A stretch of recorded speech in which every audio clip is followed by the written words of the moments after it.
Are your ears burning? It's a weird phrase, but they probably are because somebody right now did some sort of AI search or conversation where your brand showed up and you have no idea how, where, or when that happened.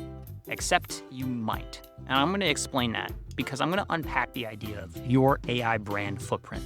Your AI brand footprint is kind of like it sounds. It is your representation, the citations, how you're being talked about and mentioned in all of these chats directly and indirectly that are happening across platforms like Perplexity, ChatGPT, Anthropic, Gemini, Grok, and others that are, frankly, have already ingested all of your content at some point, references of you, how you're talked about, and then are bringing you up in conversations. Like at Whole Whale, we have had clients now say, we found you because we were chatting with one of these GPTs and asking about nonprofit advertising or analytics agencies, and we showed up. I was like, whew, thank God we showed up, right? But I don't want to be in this like, oh, that was lucky. I want to be intentional. I want to get into measurement, and I want also to explain how AI brand footprint is playing out as we see it.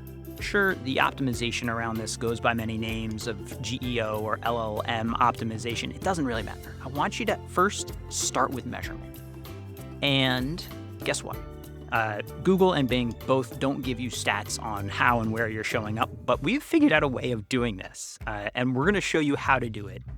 Once you figure out how to measure this, it's going to give you a disproportionate advantage over your competitors, because right now this is the Wild West, and those that can like sort of build up their moat around how you're showing up, where you're showing up, which terms. It's kind of like the early days of SEO like a decade ago, but AI is only going to reinforce this as you go along, and especially as it's being built into various platforms and solutions and where people are having those conversations, it is very valuable to start understanding this right now and shifting your content strategy. We'll talk more about that later, but I want to get into the measurement of AI.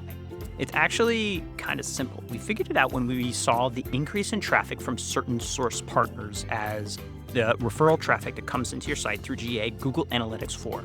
That comes in and you can actually see who referred it. And so that click information shows me that, oh, was it ChatGPT? Oh, was it a Gemini click? Oh, was it a Perplexity link or Anthropic? Did it have the AI overview UTM parameters that it seems like they're starting to use? There's ways of teasing this out. So what we want to do is bundle that together and put it into its own separate channel, which you can label whatever you want. AI traffic, AI chat traffic, however you want to label it. I care that it's labeled as a channel because then inside of your data, you're able to do great things like filter for, all right, what are the pages that came in? What was the behavior of that traffic? How do I potentially understand and reverse engineer, like, oh, if they ended up on that page, that means they were talking about it in that way. We should build more of that content. We should improve that page of content. We should do searches that study that. I'm telling you, if you figure this out and you can work first from that data perspective, you're going to have such an advantage. We are doing this for all of our clients, like nonstop right now, trying to really understand this and harness this and come up with new strategies based on that. I hope that helps in understanding your AI brand footprint. There is also a formula. So with that traffic, the question is how often and where are you showing up? What we're beginning to see is that, let's just say you get a conversation happening. You know, your ears are burned, someone's talking about that for us, the nonprofit analytics agency. Well, not everyone's clicking, and actually they're showing like around 2% click-through rate for people that actually click through on the citations of when you're referenced in these AI searches. So backing up a second, if I know the rough click-through rate, and like talk to your doctor, results may vary, if I know that rough click-through rate, it's just a formula where I take in that total number of inbound from that AI channel of inbound traffic, and I divide it by the click-through rate, and then I get my impressions. So put another way, let's just say I got 100 clicks. Doesn't seem like a lot, right? From the AI source traffic. Divide by 2%, you end up with like 5,000 impressions. Well, that's very interesting.